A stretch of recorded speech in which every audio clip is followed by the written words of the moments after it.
Bonjour Kinshasa, bonjour Durban, bonjour partout là où vous nous regardez en ce moment. Bonjour aux très fidèles internautes. C'est toujours moi, Patrick Lou, de votre humble serviteur. Je suis venu ici encore une fois, je suis à la 10e rue. Aujourd'hui, il y a une matinée politique. Il y a un peu awa, pour profiter. L'occasion de la matinée politique, de Sengonioso, pour présenter Bino. Artiste musicien, il y a ça musicien, ça la musique Laura Baoué raté bananité, mais ça la musicien plutôt ça la musique politique. C'est un musicien politique. Il est aussi homme de Dieu. Il s'appelle Monsieur Youssouf Kalonji. Bonjour Monsieur Youssouf Kalonji. Bonjour, merci mon frère. Comment allez-vous? Très bien, merci. Je suis vraiment ravi de vous voir vraiment en face de moi pour pouvoir bavarder sur la politique.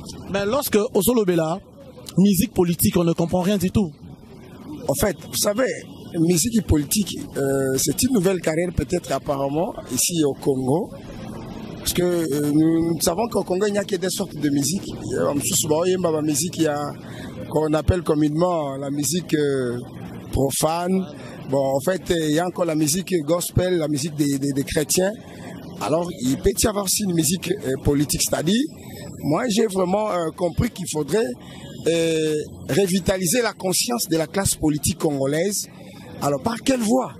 Et Belé Bazaba communicateur, il prêche quoi ça, la politique, il parle de la politique.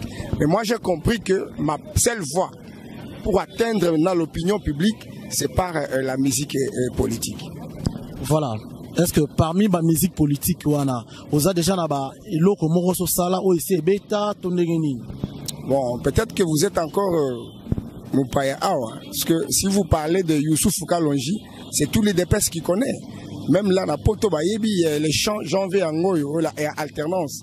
Janvier Angoyo, janvier Angoyo, le 24 janvier Angoyo, Fachi Azali na pouvoir. Balobaki Félix Aza étiquette. Basusu Balobi Elilingi ya Pamba Bavaze Balobi si moi ezamingi. Akozalate. Lelo ena ekoki toembi janvier angoe. Donc je crois qu'on est à capé l'amour na pesi, c'est la référence et belé na poto basibayoka et bayebi bien. Bon, tomoni osali nzembo wana embeli présent na biso. Ma biso to lingi sikoyo, osali so critique bon eza normal. Eza la côté négatif, o banda non na ba côté eza positif, donc plutôt ba côté ça côté négatif. Après na ba côté eza positif. Mais quand ça m'a critique bon depuis président Fachi dans le pouvoir Tilelo. Merci beaucoup Neko. Moi, le problème qui est là, c'est quoi? Tant qu'il y a un côté au Italie négatif. Moi, je peux dire qu'avec Fachi, dire négatif, c'est vraiment pour moi. Je ne peux pas l'adorer. C'est un homme, Azaïmé. C'est la première expérience de Fachi. Vous comprenez? Il n'a jamais été président. Il est devenu pour la première fois. Mais seulement façon Fachi Azosala Moussala, c'est comme si il a été une fois. Pourquoi je le dis? Fachi contexte oya Zweli Bokonzi ya Congo. Ezali contexte moko tellement difficile. Oya Kuti mbongo ezate. Oya Kuti l'entreprise à l'État eza déjà et comme déjà propriété privée il y a ba particulier et à Kuti makamnyo so par terre, donc le Congo était par terre.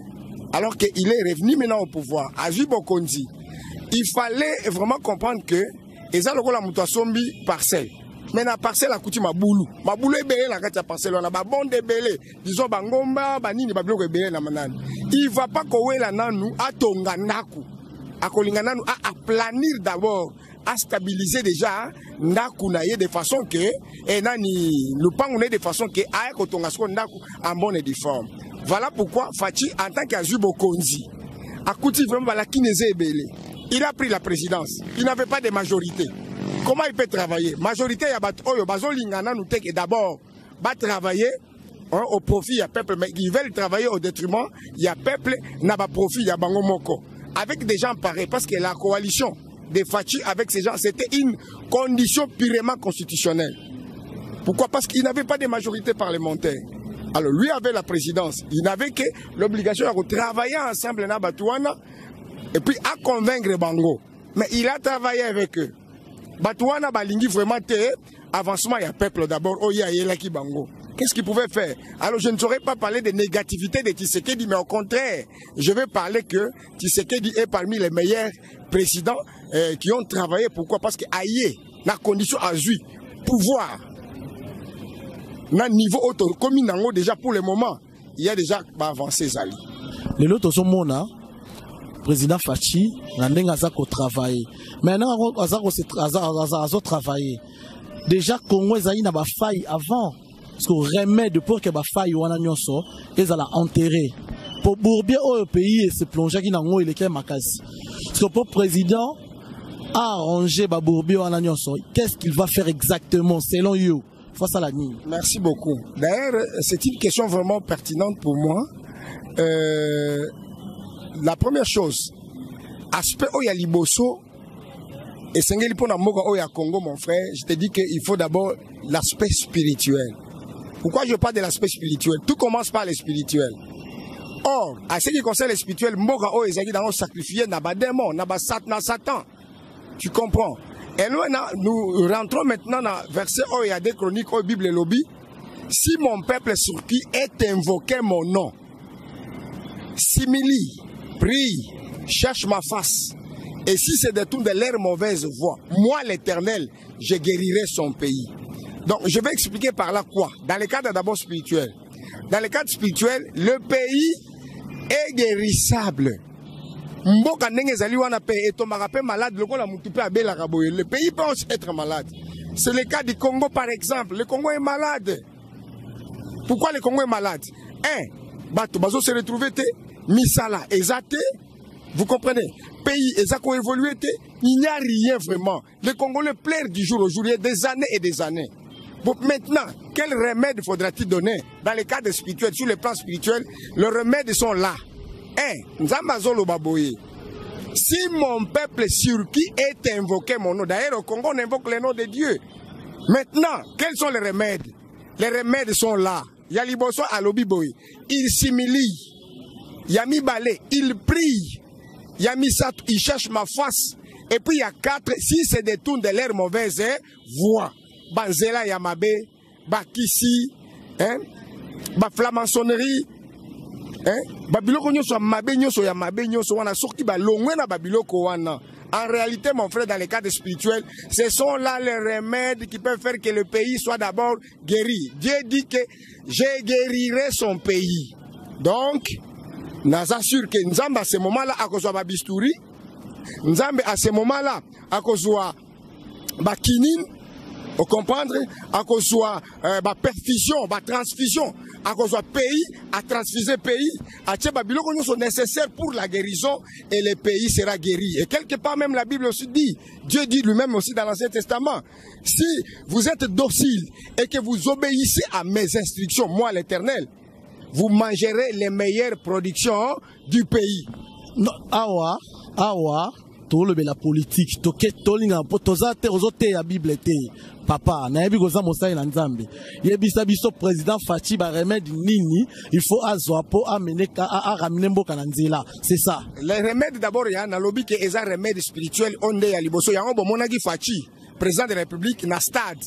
À comprendre que non, il faut débuter par prendre les pays et les recommander entre les mains de l'Éternel. Il y a un moment où il y a lobby que Seigneur l'Éternel, na zuinzote na ni Congo, na pesio. Après ça, verset, na yebishwawa, na ibandeli. C'est ça le premier point. Le deuxième point maintenant pour le moment, c'est quoi? Maintenant, il faut passer par les diagnostics. C'est toujours dans le cadre spirituel. Quels sont les diagnostics?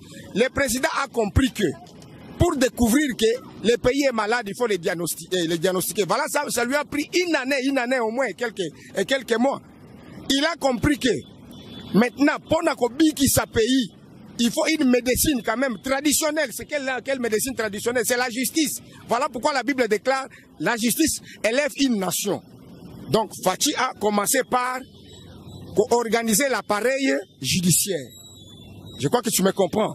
L'appareil judiciaire, c'est parmi ma faculté, Oyo, et ça qu'on contribue, parce que ce n'est pas de l'Assemblée, ce n'est ni même pas le Sénat, ce n'est même pas les policiers, même pas les militaires qui peuvent faire que la nation soit élevée. Mais c'est plutôt quoi? La justice. Une fois la justice, elle est libre. Elle est libre, elle est déjà instaurée par le président de la République. C'est déjà un pas. Voilà pourquoi les conséquences, les retombées à la justice. Les lots, bomoni ba agence eza créé. Bomoni déjà ba agence finance et bandi musala. Awa tozolo baboy comme actualité. Ba por nyonso ezaki tout au long ya nani eza arrêté. C'est l'œuvre des diagnostics que nous pouvons appeler aujourd'hui quoi? L'audit général. Vous comprenez? Aujourd'hui, on a arrêté M. Kamere. Oh, il y a le baki pendant beaucoup de temps, on a yibité, encore pièce contre pièce. Aujourd'hui, la vérité, c'est un kobima. Voilà pourquoi les lois coûtent le jour, il fallait que les lois qui se présentaient. Mais parce qu'on donnait toujours la raison aux mafieuses, aux azobela. Pourquoi Azo Sengani une liberté provisoire? Ils ont compris que, réellement, pour le moment, awa balingi bachanga Kamere siko, le couteau n'a gagné ce lingé sila. On a yibakité, pièce contre pièce. Vous comprenez? En dehors de ça, combien de gens sont arrêtés? D'ici peu de temps, matata pogno. Même nani, oh nani. Oh, bazao sa na Fayulu, na opposition nani yo. Muzito. D'ici peu de temps, on va bango interpeller, bango ba kepe na justice. Vous comprenez? Et ça dit œuvre, il y a diagnostic. Quand on sait diagnostiquer déjà un pays, c'est-à-dire harmonie maladie, nyon se zala. Maladie, et ça na dégérate. Maladie, et ça déjà na ba. D'abord impôt d'abord 500 conteneurs oh kangami déjà na matadi wana on comprend ezaki na ba exonération or ezaba biloko ya ba pakistanais vous comprenez mais parce que état de droit na justice en rosala discriminatoire té. Écoutez-moi, vous savez quand on parle d'un nouveau système, quand on veut instaurer un nouveau système dans un pays, il faut payer les conséquences. La première conséquence c'est quoi? Il y aura des critiques. Oh, gouvernement des juges, oh, gouvernement des policiers, gouvernement des Wewa, et tout ça. Les critiques ne font absolument rien. Même Jésus-Christ de Nazareth, pour convaincre Batuna Mokile, tant que bandi ministère naïe, pour bandi maïe, c'était tout à fait difficile. Mais ils ont fini par après croire qu'il était réellement un Messie, l'envoyé de Dieu. Voilà pourquoi même Félix Tshisekedi, tel qu'il est là, nous avons prôné l'IDPS avec l'état des droits et la démocratie. Voilà pourquoi aujourd'hui dans les pays, le président même Namoutuka, la déclaration Fayula a sorti des déclarations incendiaires qu'il a arrêtées. Pourquoi? Parce que nous avions prôné pour la démocratie dans les pays. Aujourd'hui. Non, mais le régime passé, bandeko critiqué président Kabila dans le régime passé. Bandeko landelata, bandeko c'est le bandeko kangate. Et qui normal parce qu'on était déjà dans la démocratie. Bandakala. Mon frère, vous savez le problème c'est quoi? Quand nous parlons de la démocratie, nous avons des témoins ici à l'IDPS. Combien de combattants Bakoufa? Et c'est que le régime Kabila. Pourquoi? Parce que tout tellement qui n'a balabala. Combien de gens sont tués? Combien de combattants? C'est comme nous avons déjà d'ici les 20. Tout ça, maman na manifestation, maman na miloulou. Ceux qui peuvent avoir déjà besoin d'installer déjà banani wana. Et ça, maman na miloulou d'ici dimanche, d'ici les 20. Et ça, pas ni poto, c'est souvenir des martyrs. Mais si vous me parlez qu'il y a eu démocratie dans le régime passé, je ne pense pas qu'il y a eu.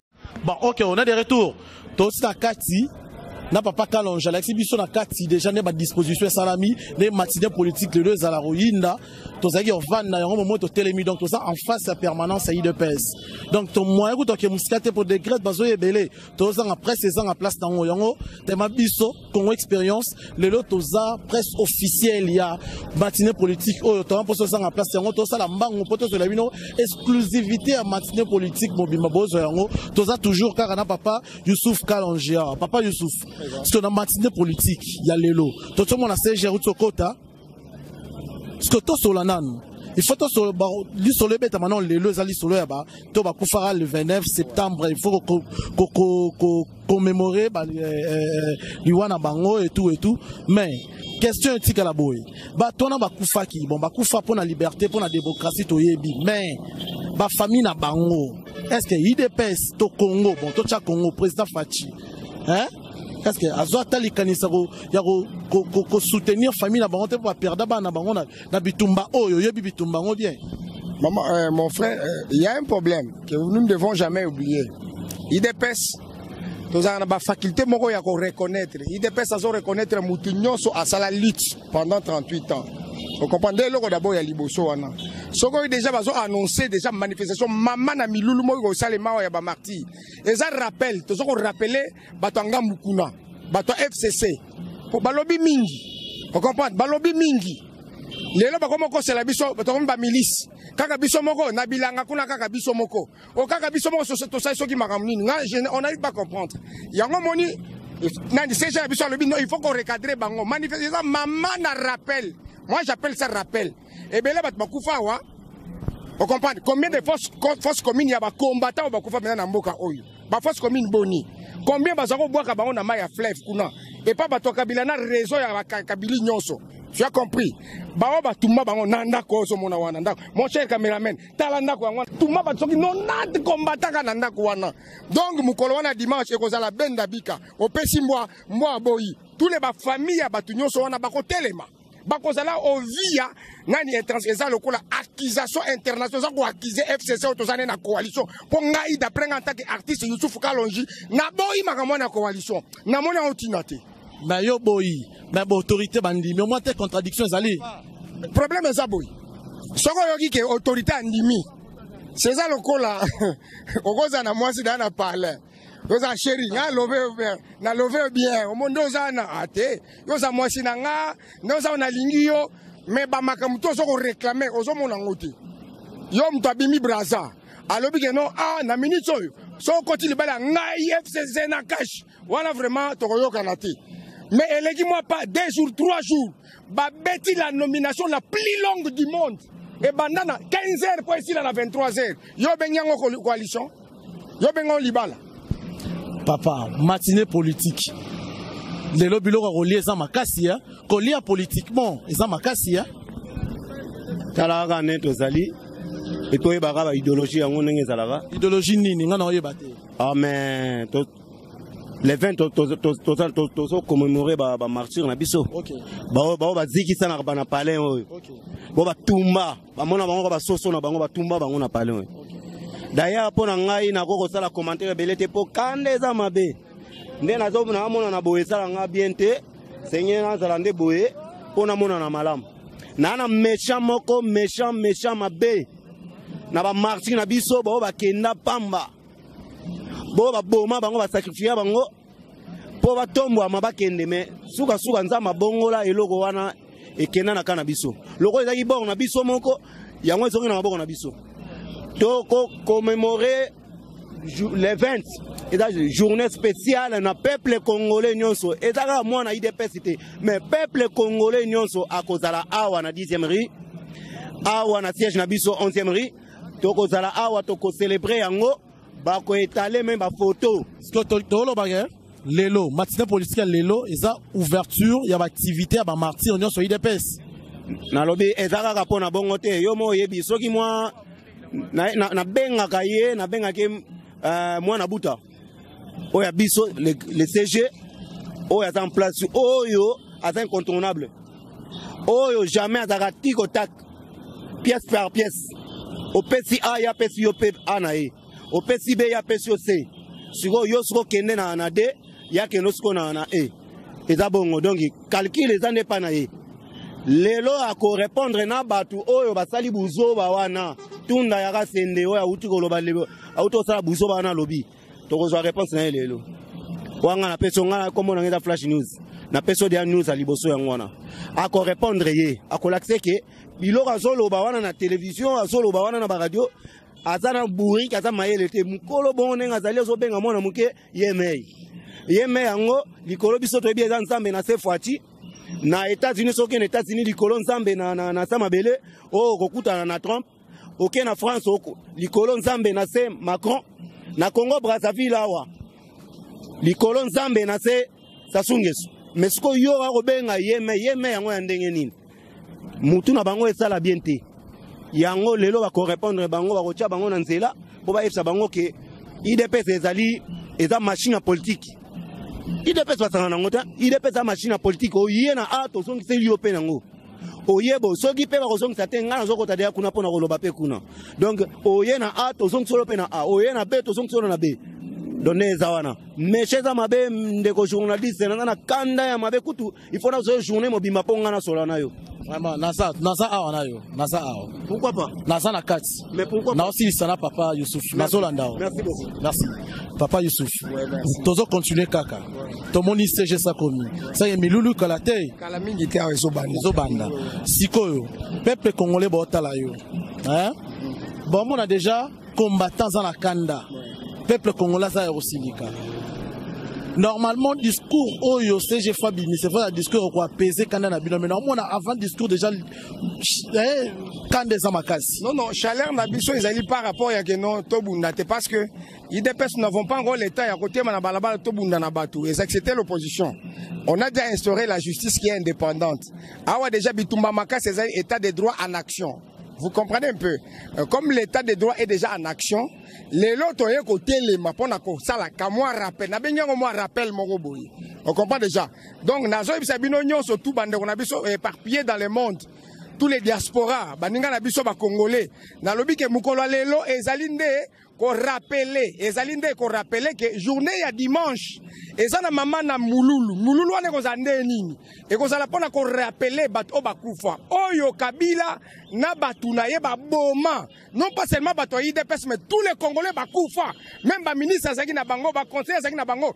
Donc ba komo na bango ko bima. Je ne peux même pas oublier père ongana lingaki makasi ongana yebaki maladi nete bakosi ezali coronavirus ezali les bâtonniers Mukendi. Donc jour wana tokolobela likamwa bâtonnier Mukendi na boseni pete papa nani oya papa Mulumba onani président nani ya maison civile. Il faut tout l'andele pete qu'est-ce que réellement coronavirus ezako landaka bato IDPS ou bien famille nani biologique ya nani ya président de la République. Nyonso wana ekozala pona journée wana ya dimanche. Donc lelo CG akolobaka po pesa biso information, actualité et puis information sur mukolo wana ya dimanche. Combattant. Oui. Est-ce que yopoza pour Marambo Papa Youssouf Alobi hein que batunyo so bakufaki ba coronavirus entre autres droit les bâtonnets nationaux à Koufaki Bobi qui est coronavirus mais il y a beau ici on a besoin coronavirus mais est-ce que bande ko boma bango vraiment ndenge ya solo yo commentaire nous en par rapport à naebi très bien d'abord nazo pesa ba congolais nyon sombote nazo compléter président Youssouf nazana mawa mingi na motema na ngai vu d'abord conglomérat ya ba vampire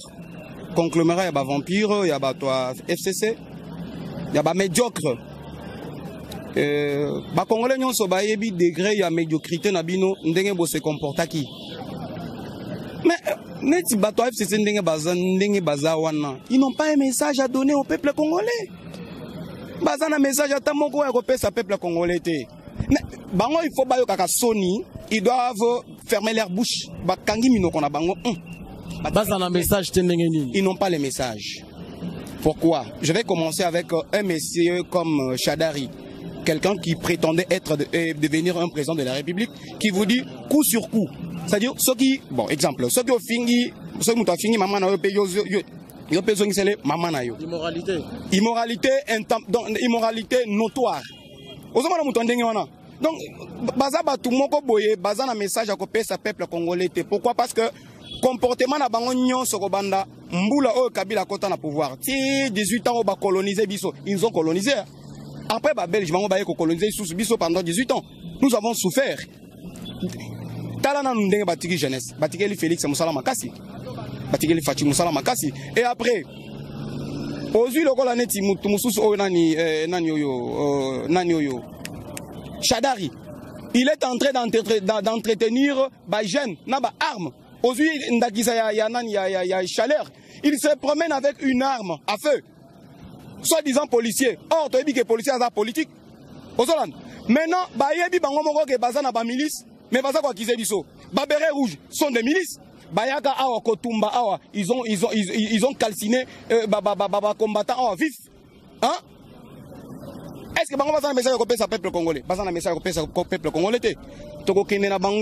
Petit à petit, Papa Webi. Ligorodo est sauté fleuve Congo pour Ekatsa Brazzaville. Ligorodo est sauté fleuve Congo. Donc il y a Ekatsi fleuve Congo. C'est-à-dire que ce qu'on a jeté à Yomoro Yebi, justice est indépendante et qu'on l'a moko. Écoutez, Fatia Lobara que nous n'allons pas finir dans le passé, mais la justice fera son travail. Ça, c'est un langage d'un sage. Nabenga est super doué. Zolanda. Justice est comme ça la musala nango. La justice est comme indépendante. Mutuna mutu ko répondre na ba acte na ye. Oya kometa ki banda Kabila zala ki na règne. Ko boto la bato ba mapangu zoneti mutu mususo yo escro oya mutema makasi oyo qui ne se fatigue même pas ngoy kasange. un vampire mususi wana, un vampire politique. Dans la classe politique à FCC, on va atteindre phase de sévrage politique. S'il vous plaît, comme on l'aura aventurier, en tout cas, ça ne va pas. Mais est-ce que on a français pour la qualification dans le dictionnaire? Non. Ils ont la qualification, ils ont mérité na titre na bango. Vous comprenez? Les aventuriers sont des médiocres. Ce sont des vampires politiques. Donc, ce sont des monsieur l'abbé. Ou bien banani. Non. On retrouve Momoro, il y a bien qu'on remplace aventurier. Renforcer ce sont des diables. Il faut mieux négocier avec les diables qu'on négocie avec la FCC. Merci. Il y a une question on a posée, papa. Oui. On a posé sans réponse. Si on peut sa président Fachi, conseil, qui est pour remettre à Congo, conseil de Rosalani. D'abord, il est plein de bonnes idées. Plein de bonnes idées. Conseil à Liboso, super doué. Plus que béton, Mongele Benda. Signification Mongale Benda, c'est-à-dire Libanga Moro Sobuki na pourquoi. Na tonga lobe okutango eboti. Et puis il faut en makasi po bukango. Mongele Benda, botuna ba sabino. Alors, nalinga kolobani. Conseil moko na opesa na chef de l'État. Azala mingi plus attentif na créer peuple congolais. Azala mingi au peuple congolais azakozela et pas naie. Alanda ba makele les ba distraction ba FCC wanate. Baza ba distracteur. Merci beaucoup. Merci. Non si sanayo. Merci beaucoup. Non si sanayo parce que voilà toi que matinée bandi. Donc mabe. Peuple congolais baleli trop, va souffrir makasi. Encouragement ne cause à la ligne. Et là on y rôle pour encourager bango. Balongo na no ba souci et tout dans l'avenir et là au moins des au salam. Effectivement peuple congolais somoni lelo toyena matinée oyo secrétaire nabiso général a proclamé aye pour rappeler biso que mokolo dimanche boya ebele à partir même à 14h tous a déjà awa. Et là quand on ça là et ça poto l'axabino que nous c'est le peuple d'abord. Combien beaucoup fois parmi nous et parmi vous. Combien belé batou mona passi, ba bebisa misala, tout ça. Donc nous sommes les alliés jour ya ko commémorer ba martyr ou ba tomba victime. Ata yo za mto IDPST, okufela ndeko, okufela papa, okufela maman, okufela soki nani, yaka mukolo ngo ya dimanche et kozala maman na mululu. On comprend pas to rappeler Kabila na Kabili nyonso ke tala misala bino bosala ka période na bino. Tala bela batu batikala ba veuve, bana batikali ba orphelin bangoyo. On comprend. Na kobenga famille ya Batonie Mukendi, bozanga te mukolo wana. Na kobenga famille ya Papa Mulumba, bozanga mukolo wana te. Na kobenga famille ya Rossi Mukendi, bozanga mukolo wana te. Bozala ebele. Je vous encourage que Fachi est venu pour le peuple d'abord. Congo expérience toza awa du début ya matinée politique tina suka lango toza naba prophète toza na bango awa toza na batebele na kati de lo Congo expérience pour na biso en exclusivité donc mama longue zo le kayo kalora ba vérité toyoka awa parce que lelo matinée politique yebisa biso le président AI y a parti na le secrétaire général babombeli bisoni. Bon awa je crois que c'est le secrétaire général qui va parler, nous avons convoqué matinée Oyo. Bon, ezali ba question politique au toza nango mikoloyo, na ba engin politique au toza nango mikoloyo, je crois il est censé entre autres la rentrée parlementaire, la destitution du président. Oui, il n'y a pas de problème. Vous comprenez un peu. Le problème qui est là c'est quoi? Il faut répondre les lots. Pour un problème à rentrer parlementaire, na bamba spéculation sur les que non, il paraît Fachi, bayokana kina Kabila, basaki ba encore, je ne sais pas quelle sorte d'accord, ezaki encore ya molili, bien encore ya ndengenini, na Kabila que non soga silisi 5 ans, azong c'est le pouvoir ya comme la majorité. Ce sont des histoires que bon, ils sont formantés. À répondre dans les lots. Yami balé et total le problème est à rentrer parlementaire et anan ya assemblée. On voit la présence de Kabila, Nakacha Babilo Kowana. Pour nous, ça ne nous dit absolument rien. Il doit maintenant recadrer Batoya et c'est bango que son rentré na ye Kabila Koko, ta visage à Kabila na assemblée, na congrès. Et l'ignolo bakaka que, à lobby que, Nazalaki Kobundisa, poste et à présidence, na Tshisekedi, ça n'a pas tenu. Maintenant, j'ai compris que ma place c'est au Sénat. C'est pourquoi il est allé au Sénat. C'est vrai, vous êtes sûr de ce que vous dites. C'est ça que on va vraiment présence d'un Sénat rose à connotation sous-sté. Mais je vous dis ceci, voilà pourquoi un soi-disant président, ancien président, continue à Sénat, au moni, batunaye, batwa cultunaye démoniaque, machiavélique, batelemaki, mais badi bangane, c'est pas tenu debout. Vous comprenez un peu? Donc c'est pour faire montrer aux gens que moi, Badi Banga, je suis le chef de Kabila, il n'est rien. C'est un sénateur simple, il n'est pas un super sénateur. Merci beaucoup, vous avez suivi Papa Youssouf Nengalobi. Mais Monsieur Youssouf, quel serait votre mot de la fin? Le mot de la fin, je suis un artiste comme je viens de vous dire. Dans un poste soutien Nabino, surtout Bandego, Bazan à Poto, Bazan ici en Afrique et partout dans le monde entier. La carrière et la musique politique, et la carrière, mon maman, papa, et dans un poste vraiment que bon soutenir na mbongo, bon soutenir na ba conseil. Je crois que dès moi l'autre, je vous donne mon numéro de téléphone parce que la carrière est à Sikana Congo. Mon souci c'est quoi? J'ai besoin de renouveler la conscience de la classe politique congolaise pour pas comprendre que les choses doivent changer. Voilà pourquoi pour le moment, on a un studio dans un chant intitulé Coalition oui ou non. Je crois que d'un moment à l'autre, beaucoup de monde partout dans les médias. Et le Banini, coalition oui ou non?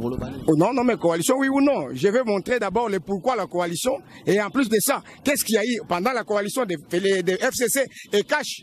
Et quelles sont les conséquences de la coalition? En bref, et Simbi Nangote, Mabe Naoyo, Akobanda. Merci beaucoup. Vous avez suivi, j'espère que ça vous a plu.